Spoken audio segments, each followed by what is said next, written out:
Así, Padre, es que queremos una vez más, como iglesia, movernos en tu presencia, aunque estás en todas partes, pero que nos permites experimentarla. Gracias, tu promesa es bien clara, que tú estás aquí en medio de nosotros. Y te pedimos en esta tarde, Padre bendito, que abra nuestros ojos espirituales, que tu Espíritu Santo nos abra los ojos de tal forma que podamos verte, contemplarte, Jesús, porque de eso se trata toda nuestra existencia. Y lo hacemos no solo cantando, alabando, glorificando tu nombre, Padre bendito, sino también escuchando tu palabra, porque sabemos que tu palabra es verdad y queremos someternos a la autoridad de tu palabra. Queremos ser santificados con tu palabra, mi Dios, en tu palabra. Háblanos con claridad, Padre, que la distracción no nos robe de lo que tú quieres decirnos el día de hoy, ni el cansancio, Padre. Que podamos percibir tu palabra conforme a tu propósito para nuestras vidas en esta tarde.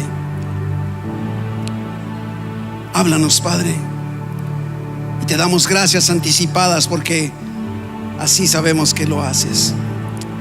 En el nombre precioso de Jesús. Amén. Amén. Todavía no se siente. Quédese de pie. Quédese de pie, quédese de pie. Y vamos abriendo nuestra Biblia en la carta a los Colosenses, el capítulo 1. Y vamos leyendo del versículo 15 al versículo 22. Colosenses 1, versículos 15 al 22. ¿Trae su Biblia física? ¿Sí? ¿Sí la trae? Es lo que estamos ahora haciendo, ¿verdad? Lanzando una invitación para que podamos traer nuestra Biblia física lo más que se pueda. Vamos leyendo. Él es la imagen del Dios invisible, el primogénito de toda creación, porque en Él fueron creadas todas las cosas, las que hay en los cielos y las que hay en la tierra, visibles e invisibles, sean tronos, sean dominios, sean principados, sean potestades. Todo fue creado por medio de Él y para Él. Y Él es antes de todas las cosas, y todas las cosas en Él subsisten. Y Él es la cabeza del cuerpo, que es la iglesia, el que es el principio, el primogénito de entre los muertos, para que en todo tenga la preeminencia. Por cuanto agradó al Padre que en Él habitase toda plenitud, y por medio de Él reconciliar consigo todas las cosas, así las que están en la tierra como las que están en los cielos, haciendo la paz mediante la sangre de su cruz. Y a vosotros también, que erais en otro tiempo extraños y enemigos en vuestra mente, haciendo malas obras, ahora os ha reconciliado en su cuerpo de carne por medio de la muerte, para presentaros santos y sin mancha e irreprensibles delante de Él. Antes de sentarse, dígale a la persona que tiene a su lado: Dios tiene palabra para ti hoy. Y luego ya se puede sentar. Gracias, muchachos.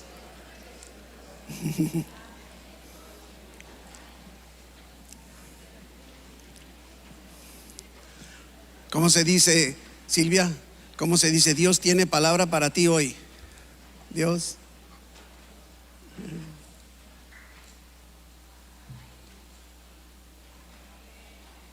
Eso es todo. Bendito sea el Señor.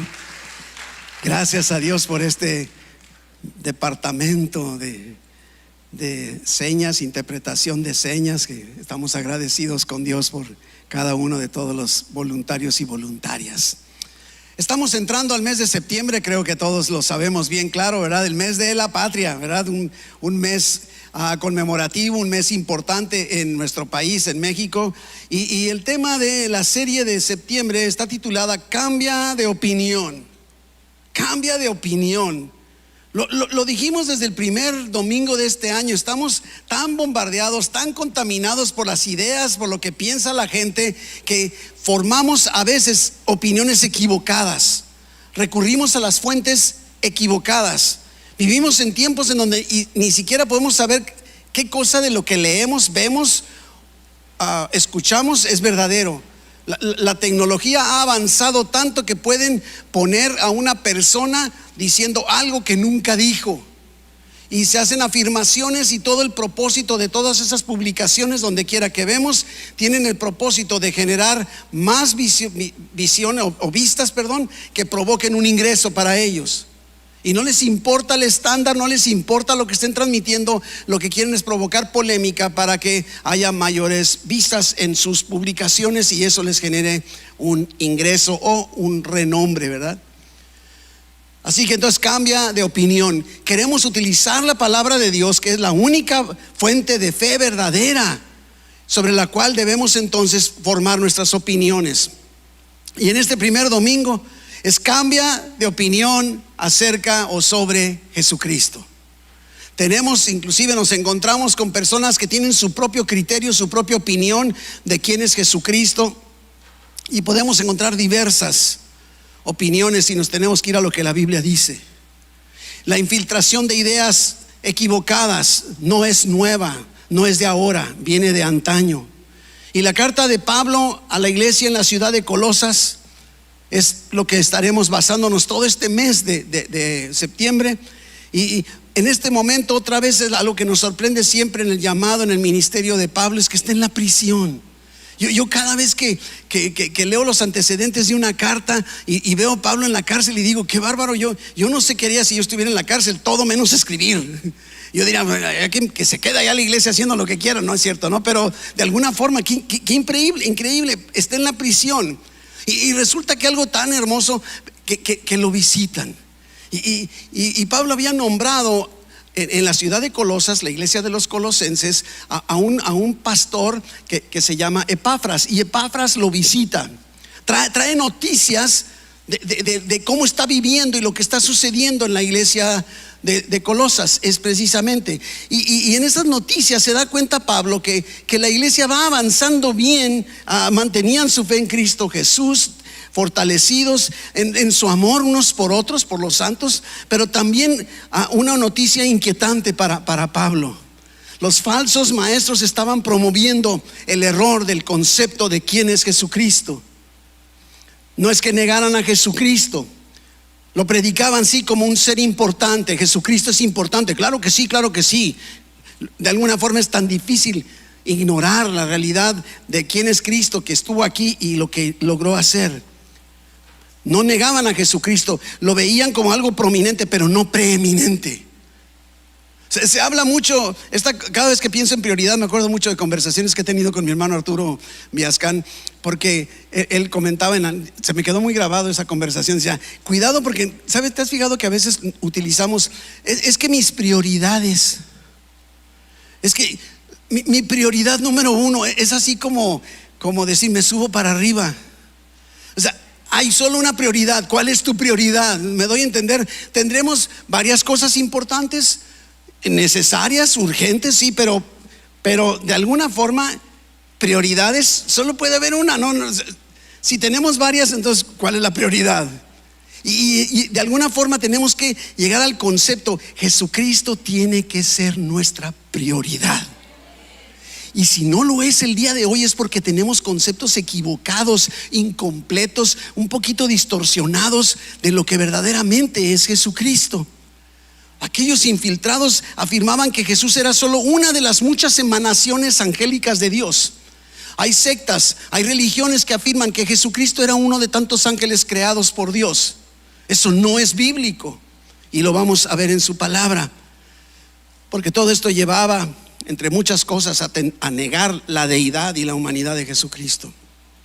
Es tan malo negar que Cristo se hizo hombre como decir que Cristo no es Dios. Este error abrió la puerta, no solo en la iglesia de Colosas, sino en todas las iglesias de ese entonces y hasta el día de hoy, ¿sí? Provocando confusión en el concepto del verdadero evangelio. Ese es el punto al final de cuentas. Herejías que se estaban infiltrando en la iglesia. Y aunque no buscaban ir en contra de Cristo, reconocían a Cristo, no iban en contra de Él, pero presentaban a un Cristo que como que no era suficiente. Sí, qué bueno, sí, Cristo.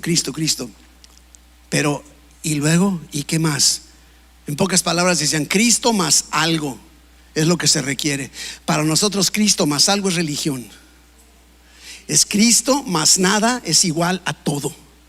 No necesitamos otra cosa, y es lo que Pablo va a querer enfatizar. Y podríamos dedicar mucho tiempo estudiando todas estas falsas doctrinas que se vinieron presentando, que provocaban. Muchas de las cartas de Pablo son provocadas por lo que estaba preocupado de que se desviaba la doctrina. Pero imagínate que nos pusiéramos a estudiar todas las doctrinas. Cuando estás estudiando en seminario, cuando estás estudiando la Biblia, tienes que estudiar ciertas doctrinas heréticas que había en aquel entonces, pero nunca acabarías, porque parece ser que cada día está como el virus, está mutando, y lo que era una herejía ahora es una herejía más otro detallito, y no acabaríamos nunca de estar estudiando todas las herejías que existen, porque el día que lo terminemos ya va a haber otras más. Lo que practicamos en nuestra iglesia evangélica San Pablo es que estudiamos lo verdadero, porque cuando conocemos lo verdadero, en el momento que hay una mentira, esta es mentira.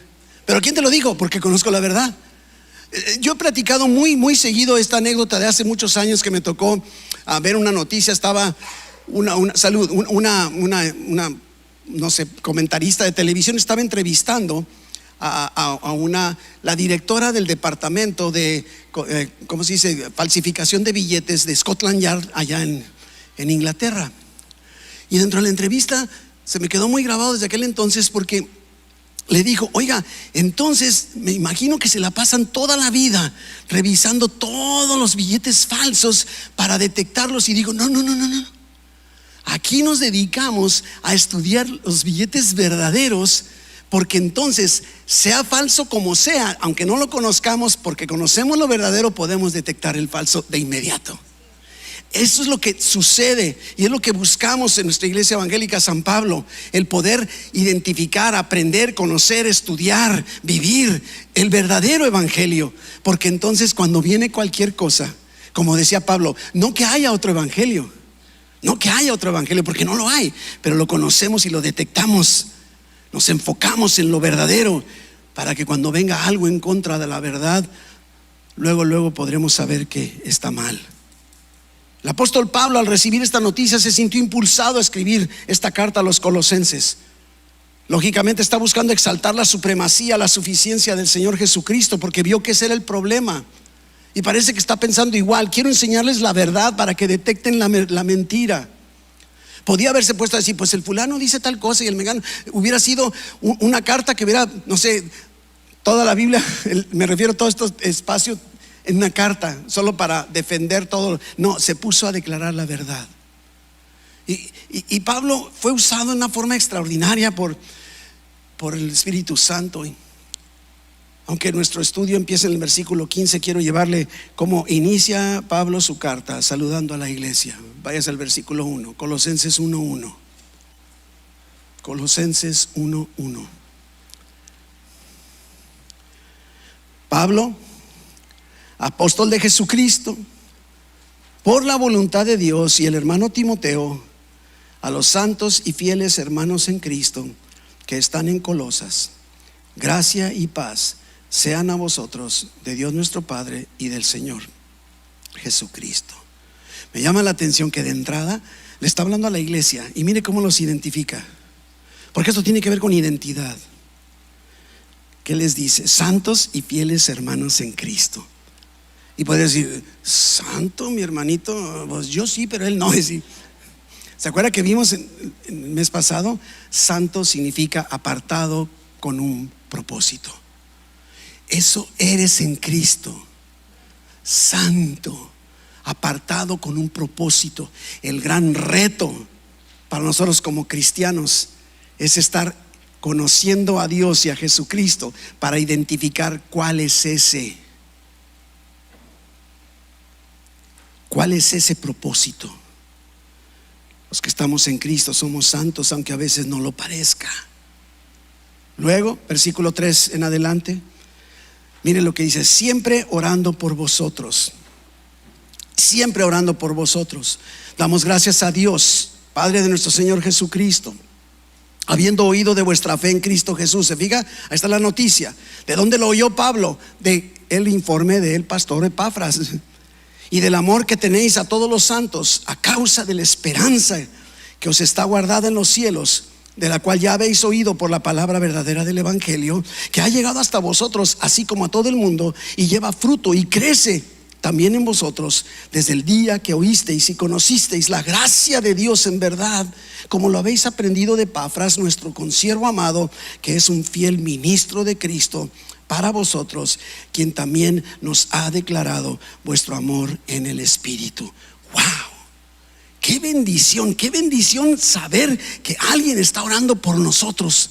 Yo no sé tú, pero a mí me agrada el poder pensar.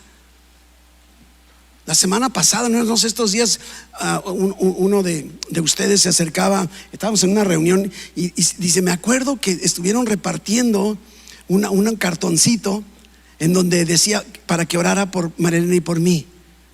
Y yo dije, ni me acordaba, pero lo tengo ahí muy a la mano, y cada vez que lo veo me gozo, porque digo, a alguien le ha de haber caído el 20, a alguien le ha de haber llegado este cartoncito y está orando por nosotros. Qué hermoso poder saber que alguien está orando por nosotros. Increíble. Como pastores, inclusive esta es la parte que nos corresponde, es nuestra tarea, estar orando por ustedes, por la iglesia.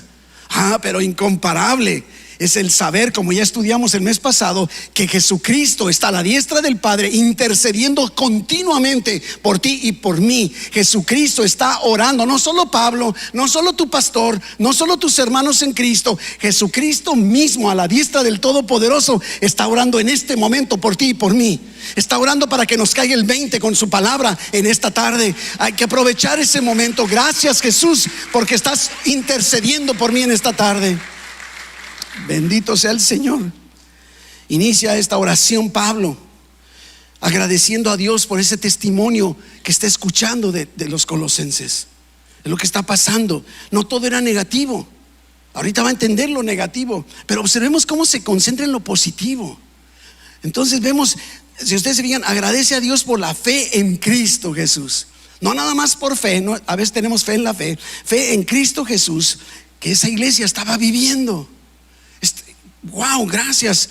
Agradece, no sé, también por que se hacía evidente al grado que el amor que tenían todos los santos se estaba manifestando, y todo eso estaba fundamentado en una esperanza que ellos sabían bien, y lo sabemos tú y yo también, que está guardada en los cielos, porque lo hemos estado oyendo por la palabra verdadera del evangelio. ¿Te fijas? Y dice: gracias le doy a Dios por ustedes. Y dice: llevando fruto y crece también. El evangelio siempre debe producir fruto y crecimiento, madurez, santificación. Cuando estaba leyendo esto me pregunto, ¿cómo describiría Pablo Iglesia Evangélica San Pablo? Híjole, ¿de qué le daría gracias Pablo a Dios por nosotros? Yo creo que por muchísimas cosas, muchas cosas. Somos bendecidos como iglesia.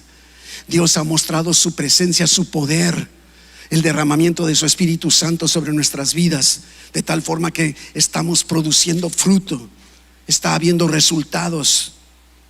Y ahora sí, entonces Pablo inicia, primero intercede, agradece, pero ahora en el versículo 9, vayas al versículo 9. Ahora Pablo comienza a orar. ¿Y qué es lo que Pablo ora? ¿Qué es lo que está pidiendo? Versículo 9, ¿ya lo tiene ahí?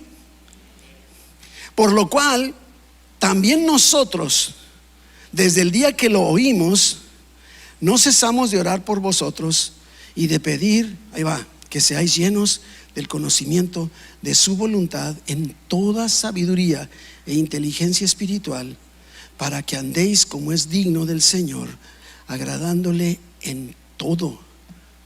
Yo en mi Biblia tengo subrayado, resaltado cada vez que utiliza la palabra todo o toda, un chorro de veces. Me gustan los absolutos porque no hay lugar para otra cosa. Si es todo, es todo. No queda nada, todo, ¿verdad? Versículo 10, entonces, para que andéis como es digno del Señor, agradándole en todo, llevando fruto en toda buena obra y creciendo en el conocimiento de Dios, fortalecidos con todo poder, conforme a la potencia de su gloria, para toda paciencia y longanimidad, con gozo, dando gracias al Padre que nos hizo aptos para participar de la herencia de los santos en luz, el cual nos ha librado de la potestad de las tinieblas y trasladado al reino de su amado Hijo, en quien tenemos redención por su sangre, el perdón de pecados. Óigame. Y eso está pidiendo Jesucristo por nosotros el día de hoy, que seamos llenos del conocimiento de su voluntad en toda sabiduría e inteligencia, en todo momento, para que entonces, como Pablo está pidiendo, podamos andar como es digno del Señor, agradándole en todo, llevando fruto en toda buena obra y creciendo en el conocimiento de Dios.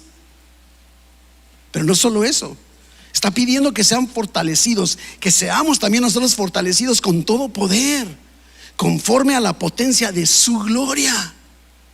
De su gloria. Ahorita en la clase de escuela dominical veíamos Efesios 6:11. ¿Y qué dice? Fortalecidos en el Señor y en el poder de su fuerza. Esto es lo que está pidiendo Pablo por la iglesia.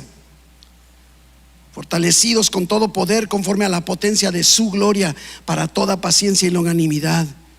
Y luego, con gozo, dando gracias al Padre. Agradecidos con Dios. Como pedimos a Dios que todos como iglesia seamos agradecidos con Dios. ¿Por qué? Porque nos hizo aptos para participar de una herencia que solo es para los santos, para aquellos que hemos sido apartados en Cristo con un propósito. Hay una herencia para nuestras vidas. Nos ha trasladado del reino de las tinieblas al reino de su amado Hijo, en quien ahora en Cristo tenemos una redención por su sangre y sobre todo el perdón de nuestros pecados. ¿No te parece increíble? Ninguna penitencia, ninguna confesión podría traer la limpieza y el perdón de pecados como lo hizo la sangre de Jesucristo. ¿Cómo no voy a vivir en gozo? ¿Cómo, iglesia, no podemos vivir en gozo, agradecidos por todo esto que es una realidad en nuestras vidas el día de hoy? Ahora sí, versículo 15, nuestro pasaje de hoy. Pablo está lanzando una declaración de la verdad. No está criticando, no está atacando el error. Esto es lo que le comentaba, que se va a la verdad, ¿sí? Este pasaje es una de las declaraciones más importantes acerca de quién es Jesucristo en todo el Nuevo Testamento. Así es reconocido en todas partes. Los expertos opinan que se pudiera inclusive tratar de un poema que en aquel entonces la primera iglesia entonaba para poder ser recordados y compartir, describir lo que ellos creían de Cristo. Si sea cierto, fuera poema, fuera canto, no lo sé, pero vámonos a lo que sí está escrito. Si se ha cantado, se ha hablado. Vámonos, versículo 15. Él es. ¿De quién está hablando? De Jesucristo. Él es la imagen del Dios invisible, el primogénito de toda creación. Me llama mucho la atención esta palabra imagen. Y qué hermoso que podemos tener muchas herramientas que nos permiten poder estudiar las palabras en el griego original del Nuevo Testamento, que nos permitan comprender un poquito más allá de lo que leemos. La imagen del Dios invisible, el primogénito de toda creación. Imagen, una palabra en griego eikon, y de ahí se traduce como imagen, figura, representación visible. No solo una copia externa, sino una manifestación real, fiel y visible de la naturaleza, del carácter de aquello que está representando, que es Dios. Él es la imagen del Dios invisible. Está, no sé, mostrándonos que Cristo no es una simple fotografía de Dios. Ay, ¿cómo se parecen? No, es la manifestación exacta y visible de quién es Dios. Esto es lo que nos está diciendo, porque inclusive esta raíz griega eikon, de ahí viene ícono, icónico, no sé, iconografía y todo lo que con el ícono, ¿verdad? Y todas conservan la idea de una representación visible de algo invisible. que no se puede ver. Eso es lo que nos está mostrando. No, pero no solo se queda ahí, va mucho más allá en esta imagen. Si nos vamos a la carta a los Hebreos, ponga ahí su dedito en Colosenses y vámonos a la carta a los Hebreos en el capítulo 1 versículo 3 y mire, porque aquí vuelve a utilizar la palabra imagen. Y entonces mire lo que nos está diciendo Hebreos 1:3, el cual, hablando de Jesucristo, siendo el resplandor de su gloria y la imagen misma de su sustancia, y quien sustenta, oiga, mire todo lo que dice, sustenta todas las cosas con la palabra de su poder, habiendo efectuado la purificación de nuestros pecados por medio de sí mismo, se sentó a la diestra de la majestad en las alturas. Ahora, aquí hay una breve distinción, porque no solo dice que es imagen, dice siendo la misma imagen, y entonces tiene que utilizar otro verbo en griego totalmente diferente, porque no están nada más diciendo imagen, sino misma imagen. Es una palabra en el griego que es como carácter o carácter, muy parecido, depende cómo lo pronunciemos, y es mucho más intensa todavía que la que está usando Pablo en Colosenses. Es la imagen misma de la sustancia, es igualito. Nos está diciendo Jesucristo es Dios. Jesucristo es Dios, no es una copia de Dios, no es nada más así una imagen de Dios, es Dios mismo. Y luego no solo dice en ese sentido de es la imagen, pero ¿de quién es imagen? Del Dios. ¿Qué dice del Dios? Invisible. Dios es espíritu, por lo tanto es invisible. Otra vez, deje su dedito en Colosenses, vámonos a Juan 1:18. Lo voy a traer con varios pasajes, pero necesitamos tener todos los elementos de la verdad bíblica, de la verdad, ahora sí, la verdad verdadera. Juan 1:18. A Dios nadie le vio jamás. El unigénito Hijo, Jesucristo, que está en el seno del Padre, Él le ha dado a conocer. ¿Te fijas? No lo podemos ver, pero Jesús, siendo la imagen misma de su sustancia, nos los da a conocer. Y por eso ahí en Juan 14 Felipe le cuestiona a Jesús. Dice: no conocemos al Padre. Nada más, ¿sabes qué? Muéstranos al Padre. Nada más eso te pido, no te pido gran cosa. Muéstranos al Padre y nos basta. Nos basta. Y mira lo que contesta Jesucristo: tanto tiempo hace que estoy con ustedes y no me han conocido, Felipe. El que me ha visto a mí ha visto al Padre. ¿Cómo pues dices tú, muéstranos al Padre? Mis hermanos, al ver a Jesús estamos viendo al Padre, al Todopoderoso, al Señor de señores. Ahí lo estamos viendo. Cuando entonces vemos en los evangelios la descripción de Jesucristo hecho carne aquí, mostrándonos al Padre, y lo vemos misericordioso. Dios es misericordioso. Vemos un Jesucristo paciente. Dios es paciente con nosotros. Lo vemos amoroso, ¿sí? Lo vemos sanador, libertador. Todo esto que vemos en Jesús nos está mostrando al Padre. Así es el Padre, así es Dios. No creas otras mentiras. Nos está mostrando al Padre. Representa a Dios y manifiesta a Dios. Lo podían ver, decía el apóstol Juan también en su primera carta. Lo que hemos visto, lo que hemos oído, casi lo que tocamos, lo que pudimos palpar, esto queremos anunciar. De eso se trata. Pudieron ver entonces a Jesús y por lo tanto decir: así es Dios, así es el Padre. Y luego una afirmación que ha provocado también muchas herejías, cuando dice: es el primogénito de toda creación. Mucha controversia ha provocado. Interpretan mal este pasaje para decir que entonces Jesús fue un ser creado. Fue un ser creado, o sea, fue el primero que nació. Lo creó, ¿verdad? De alguna manera tenemos otra vez que recurrir al griego original. Y encontramos que en aquel entonces había dos conceptos diferentes para referirse a un primogénito.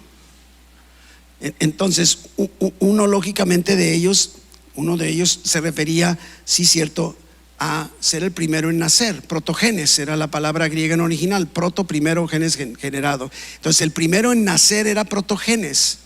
Pero aquí no utiliza esta palabra protogenes, primero en nacer, utiliza otra palabra en griego que es prototokos, que entonces es el primero en importancia, el primero el de preeminencia, el de supremacía, el de mayor rango. No se refiere a que Cristo fue creado, sino que es el supremo en rango y en autoridad sobre toda la creación. Y lo vemos, digo rápidamente, si nos fuéramos al Antiguo Testamento, no lo busque, pero encontramos de dos hermanos descendientes de Isaac, Jacob y Esaú. Y entonces resulta que Esaú era el que nació primero, era el protogenes, el primero que nació.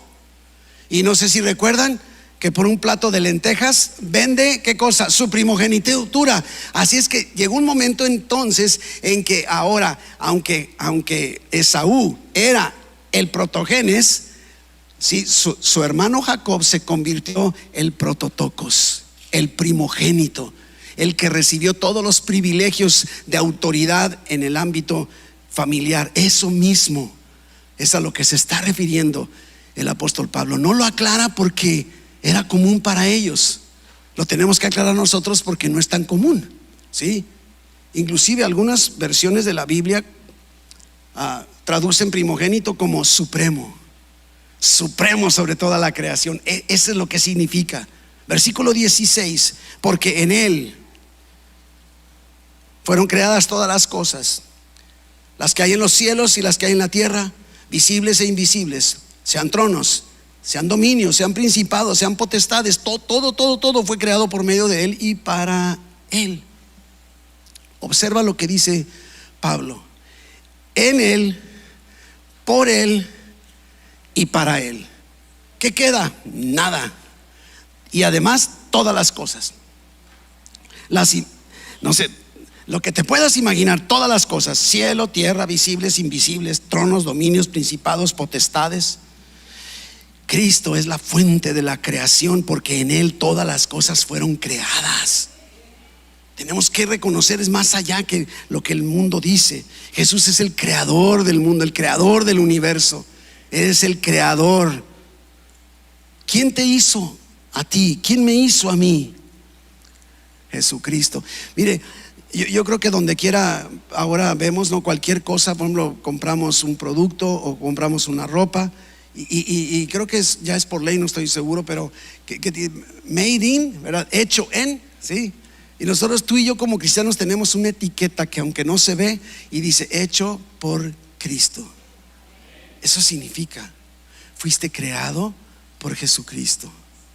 Yo no sé tú, pero esto es para transformar por completo nuestro concepto de Cristo, aunque lo tuviéramos más o menos bien. Pero también todas las cosas fueron creadas por medio de Él.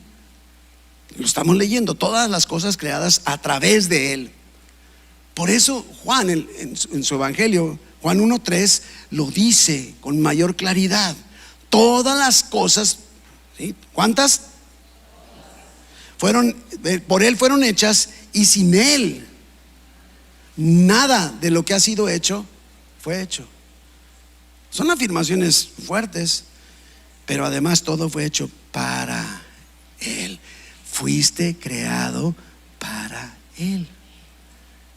Sí, hecho por Cristo, para Cristo. ¿Te fijas? Esto es increíble. Pero nos vamos a dar cuenta que todavía va más allá, ¿sí? Versículo 17: y Él es antes de todas las cosas, y todas las cosas en Él subsisten, ¿sí? Está diciendo, lógicamente, que Jesús es la imagen misma. Jesús es Dios, no es un ser creado, antes de todas las cosas. Pero hace una afirmación increíble: en Él subsisten. Todas las cosas en Él subsisten. O sea, no solo creó y se fue, así como pues, a ver cómo le hacen, rásquense con sus propias uñas. Eso nunca lo dice ni lo diría.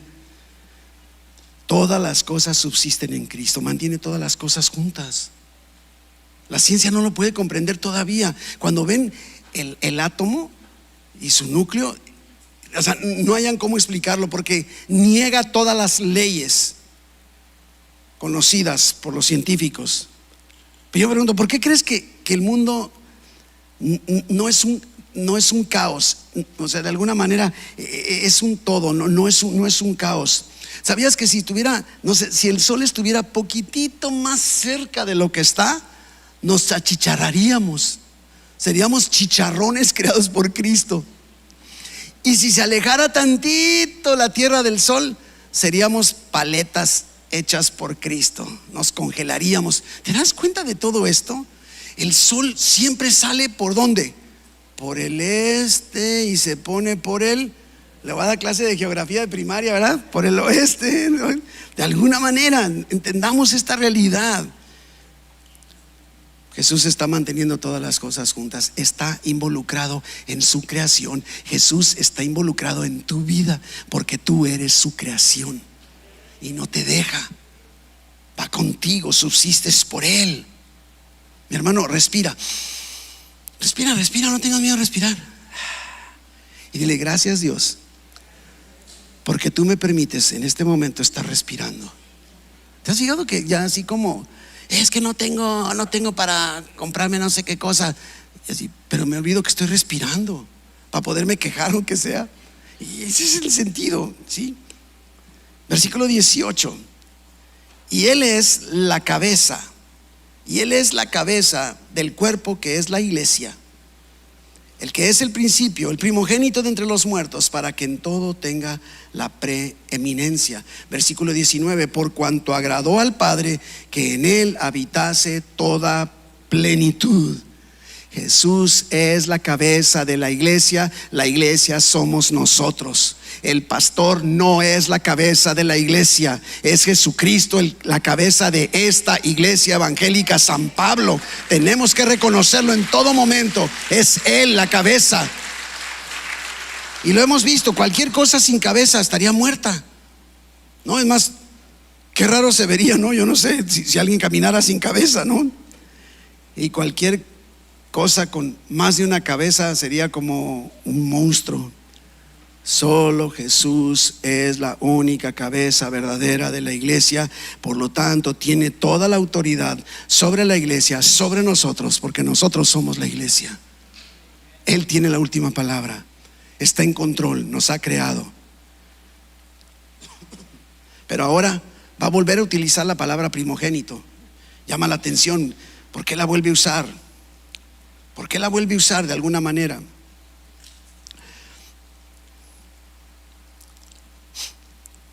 Primogénito de entre los muertos. ¿Ya lo vio?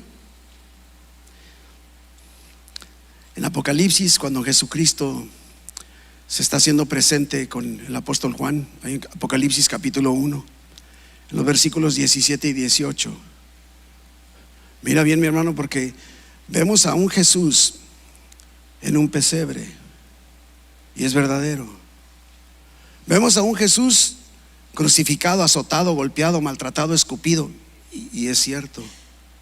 Vemos a un Jesús resucitado, es cierto.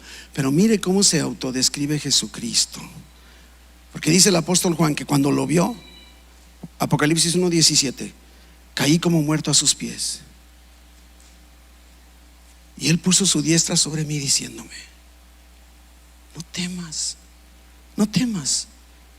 Yo soy el primero y el último, y el que vivo, estuve muerto, mas he aquí que vivo por los siglos de los siglos. Amén. Y además tengo las llaves de la muerte y del Hades. Jesucristo resucitó y vive para siempre, y con eso controla toda su creación, controla todo, tiene todo sujeto bajo su mano. Ese es nuestro Señor Jesucristo. ¿Te das cuenta la maravilla? Esta es la verdad de quién es Jesús. Estamos leyendo la verdad, ¿sí? Versículo 20. Y por medio de Él reconciliar consigo todas las cosas, así las que están en la tierra como las que están en los cielos, haciendo la paz mediante la sangre de su cruz. Y a vosotros también, que erais en otro tiempo extraños y enemigos en vuestra mente, haciendo malas obras, ahora os ha reconciliado. Ahora nos ha reconciliado en su cuerpo de carne por medio de la muerte, para presentaros santos y sin mancha e irreprensibles delante de Él. tenemos que reconocer una de las verdades del Evangelio. Cuando tú y yo nacemos, al nacer en este mundo, nacemos enemistados con Dios. Por más bueno que te sientas, por más bien que te hayas portado, aunque tengas toda tu familia bien cristiana, estábamos enemistados con Dios. Jesús nos reconcilió con Dios por medio de su muerte en la cruz. Es lo que nos está diciendo. Estábamos muertos en nuestros delitos y pecados. Algunos de ustedes que no han puesto su fe en Jesucristo, que no han decidido caminar de la mano de Jesucristo, que no han nacido de nuevo, por lo tanto no tienen este privilegio que Jesús lanza sobre sus discípulos, sobre sus hijos, sobre los que lo hemos declarado como nuestro Señor y nuestro Salvador. Pero de alguna forma ahora nos dio vida. Estábamos muertos en nuestros delitos y pecados, éramos pecadores, como dice la teología, la depravación total del ser humano. Mientras no nos demos cuenta de esa condición en la que nos encontrábamos y que sin Él seguiríamos igual o peor, no podremos apreciar la bendición milagrosa que tenemos en Cristo, que sin merecer nos ha hecho justos, nos ha hecho como si no hubiésemos pecado. Oye, esto es increíble. ¿Para qué? Para presentarnos santos y sin mancha, irreprensibles delante de Él. Alguien podría decir: yo soy santo y sin mancha y irreprensible, pero en Cristo sí. En Cristo sí. Así es que no me digas que no, puedes, ¿verdad? Y por eso encontramos y enseñamos mucho Efesios 2:10, que somos creados por Dios, somos criaturas suyas, creados en Cristo Jesús para buenas obras, obras que Dios preparó de antemano para que tú y yo anduviésemos en ellas. No somos salvos por obras, pero sí somos salvos para obras, buenas obras que Dios preparó. ¿Te das cuenta? Esto debe transformar por completo, cambiar nuestra opinión acerca de Jesucristo. De eso se trata el tema de hoy. Y ahora que Pablo ya te dijo quién es Cristo, nos dijo quién es Cristo y cuál es la condición en la que inclusive algunos se encuentran el día de hoy sin Él, sabiendo que la Biblia dice que eres enemigo de Dios y es que no has permitido que Cristo te reconcilie con el Padre, te preguntaría: ¿qué vas a hacer? Si tú estás en esa posición en donde tú dices: yo no he dado este paso, no me he puesto a declarar, a confesar que creo que Jesucristo es mi Señor, es mi Salvador y que Dios le levantó de los muertos. Si no lo has hecho, esta es tu oportunidad. Y te diría: entonces, ¿qué vas a hacer? ¿No te gustaría traer esa etiqueta que diga creado por Jesucristo? Y lo puedes hacer en esta tarde si no lo has hecho antes. Miren lo que dice el Evangelio de Juan en el capítulo 3, versículo 17. Juan 3, 17. Porque no envió Dios a su Hijo al mundo para condenar al mundo, sino para que el mundo sea salvo por Él. A eso vino Jesús. Y dice versículo 18: el que en Él cree no es condenado. ¿Por qué? ¿Porque es bueno? No, es porque creemos, no es condenado. Pero el que no cree, porque no creyó, ya ha sido condenado, porque no ha creído en el nombre del unigénito Hijo de Dios. Y te diría: ¿por qué no dar este paso asegurándote de que tú puedes declarar, puedes decir con tus labios: yo creo que Cristo es mi Señor, que es mi Salvador, y yo creo firmemente que Dios le levantó de los muertos y por eso puedo recibir el perdón de mis pecados y puedo caminar de su mano sabiéndome creado por Él? Si no lo has hecho antes, levanta tu mano. Como cada domingo no podemos cerrar este sermón, ya se acabó, pero necesito darle esta oportunidad que Dios quiere darte a ti. Que ya no dejes pasar un momento, un día más sin dar este paso de fe, asegurándote que digas: tú sabes que ya tengo la vida eterna, no porque la he ganado, sino porque me la dio.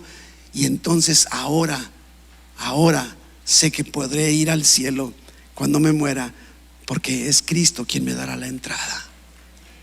Esta es la verdad del Evangelio. Esta es la verdad que debemos seguir.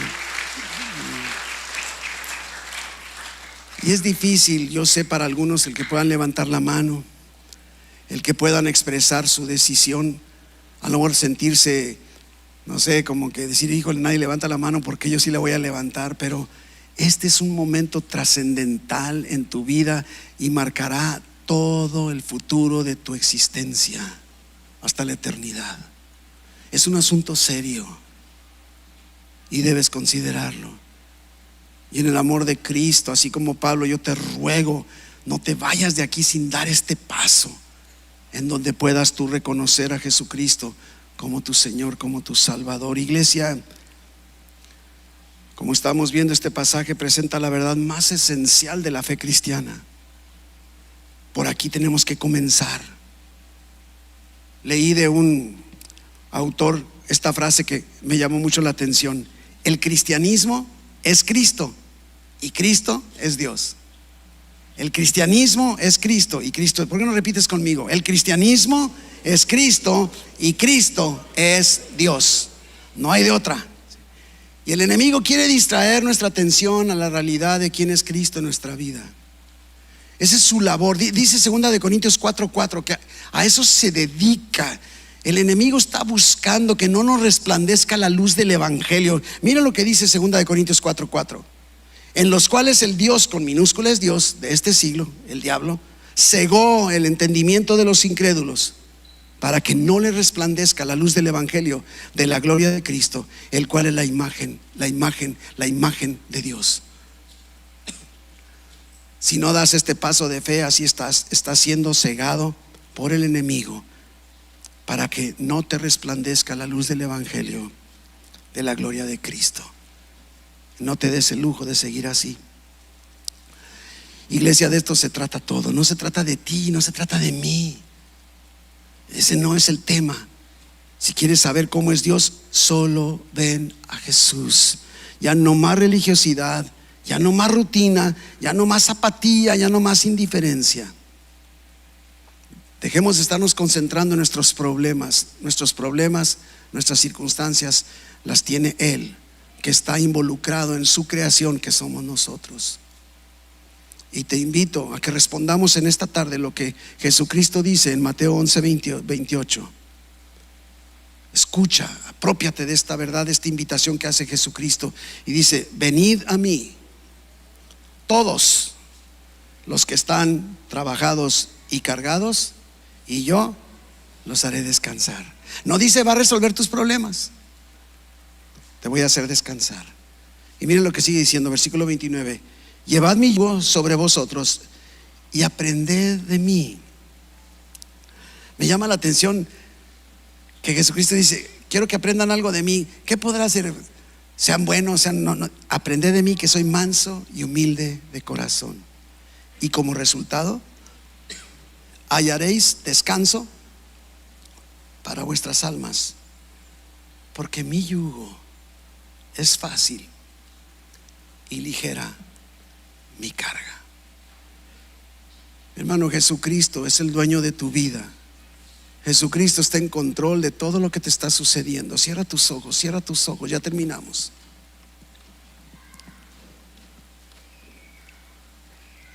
Yo quiero invitarte a que así en oración le puedas decir que reconoces que fuiste creado por Él. Díselo en oración: te doy gracias porque me creaste. Gracias porque me has dado la salvación, la vida eterna, no por mis obras, sino por pura gracia. Me apropio de esta realidad en mi vida. Te doy gracias porque ahora tú tienes el control de todo lo que me sucede y me das la habilidad para enfrentarlo. Yo sé que en esto que estoy pasando, dile, tú tienes el control. Me duele, me preocupa, me inquieta, pero tú tienes el control. Y quiero responder a tu llamado. Vengo cansado, trabajado, y necesito el descanso que solo tú me puedes dar. Quiero hallar ese descanso para mi alma que solo tú me puedes otorgar.